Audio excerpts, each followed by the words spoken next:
How's it going, everyone? So in this video, I'm gonna do how to get big biceps, step-by-step instant gains.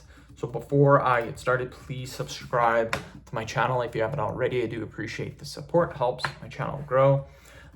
So a lot of people don't know this, but your bicep size correlates to your body weight, how much you weigh.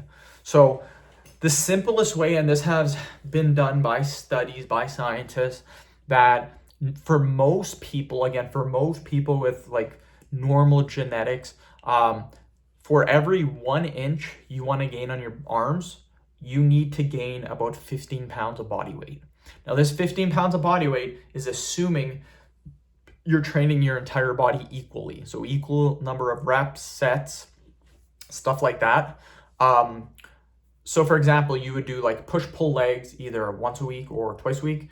And then what I mean by this is like Monday you would do push, Tuesday would be pull, Wednesday would be legs. Yeah, you either do that Monday, Tuesday, Wednesday, or you do it Monday, Tuesday, Wednesday, Thursday, Friday, Saturday, or you would do an upper lower split twice a week, or you would even do a bro split. As long as you're training something that the program is balanced, then gaining 15 pounds should get you 1 inch on your arms.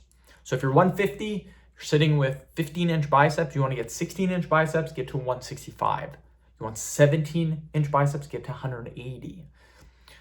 This works pretty well because I fluctuate in body weight anywhere from 180 to 210, depending if I'm doing a powerlifting. I haven't done a powerlifting competition in a while, but if I'm doing a powerlifting competition or if I'm at the very peak of my bulk, my arm size will literally be anywhere from 17 to 19 inches, a little under 19 inches. But yeah, that is how you get big biceps. You gain body weight, you guys.